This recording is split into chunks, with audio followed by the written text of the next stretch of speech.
Welcome back to the channel, and today we're looking at the Watchman Sonic Oil Tank Level Monitor Gauge. So if you get a triangle symbol flashing like this, it normally means the battery's gone flat in the sender unit, which is installed in the oil tank. So what we need to do is just switch this beast off because it doubles as an alarm. So yeah, switch it off and then go to the tank. And typically, if it's a bunded tank, so it's like a double lining, they're inside when you lift the lid. Failing that, if it's single, it's probably on the outside somewhere at the top. But it's easily identifiable. It's got Watchman written on the top, it's a big green thing. So here we go, here's ours in the spider farm. So what we need to do is unscrew this. It's probably a good idea just to clear around the lid or around the Watchman unit because you don't want rubbish getting into the tank. So gave it a quick wipe round. You might want to be a bit more thorough, but basically the thing undoes anti-clockwise. So, and it's slightly raised, so it's not on the literally the top of the tank. It's got a plastic fitting, and then it screws into that fitting. So here we go, we unscrew. It's a bit gunky, so what you want to do there is get a wet wipe and just wipe all that off. A wet wipe's quite good because the stuff sort of sticks to it, so you don't get too much rubbish falling back in the tank. Just don't drop the wet wipe in the tank, that'd be a bit of a nightmare. So there we go, that's all nice and clean, and later on we'll clean the actual sender unit itself. But yeah, that's the spider farm that I've got. So I've got a couple of pieces of kitchen towel, and then just pop them in there and shut the lid. So nothing went in the tank. And here I'm trying to clean around the seal using a wet wipe one-handed, so that's quite difficult. It looks awkward as well. And then we just need to look at getting the screws out of this beast. So it's pretty simple. You've got 4 screws, and there is one screw that's covered by a sticker, a warranty sticker, and that sticker we just need to kind of pierce. But there's the battery. It's a CR2430. Don't buy any cheap alternatives. You want to go for a Varta or Energizer, something like that, but a brand and not like a no-name, because these batteries should last for 5 years. So yeah, so we've got to break the warranty sticker here. If your unit is less than 12 months old, you need to go back to the supplier manufacturer and check with them first, because yours are still obviously be under warranty, and it could be something, or it's probably likely to be something else other than the battery. Anyway, so we undo these screws. These screws do come out fairly easily without too much hassle. My problem I had with them was getting the screws back in.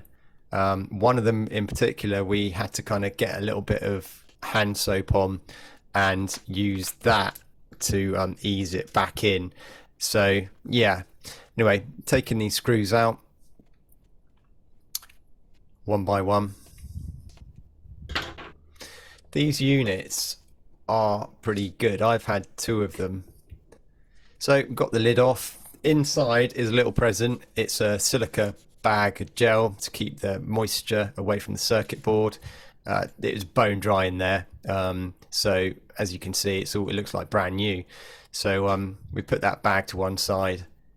If it does look a bit damp in there, I would leave it open for a while, for a couple of, maybe overnight on a radiator or something.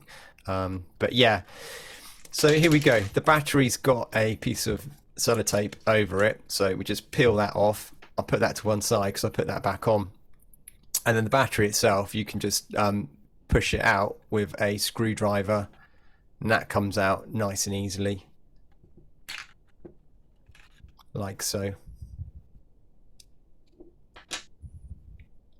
And that's the battery. So we're going to pop the new one in. Just slide it in. These batteries, because it's been quite cold recently, lithium batteries tend to go a little bit wrong in the cold. So this one, when it warmed up outside, the kind of display unit started working again. The sender was fine, but as soon as it went cold, it stopped again. So this is where I am now with just yeah, replacing the battery. So we pop the silica bag back in. Don't do that, what I'm doing there, just put it to one side and then get the lid on and then start doing those screws up. I would get the hand soap and just dab a bit on each of the screws, because yeah, there's something funny going on with the threads on those. I think the plastic isn't threaded or something. It's just a bit odd, and you don't want to go splitting them. So yeah, let's speed it up because it's a bit boring.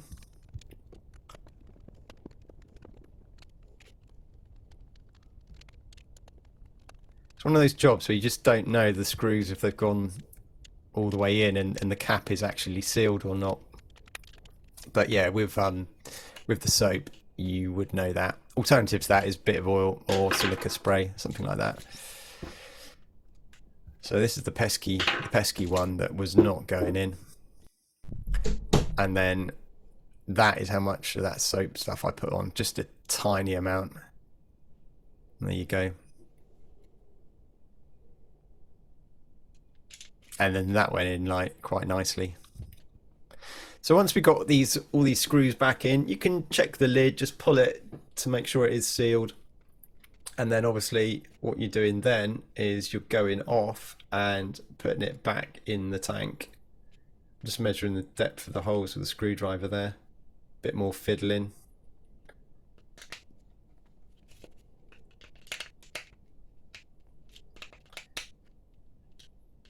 It's a shame that they didn't do this properly.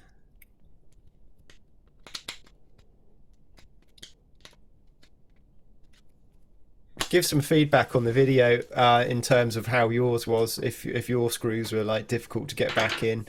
Be interesting to know. So back at the tank, locked, keys somewhere.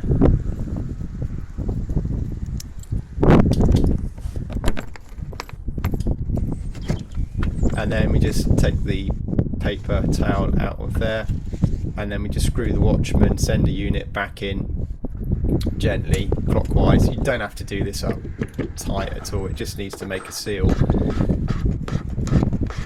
So don't overly turn this and do it too tight. When I took it off, it was very loose in fact. So anyway, that's that screwed back in, and then the final thing is to go back to the sender unit and switch it back on. So switch it back on.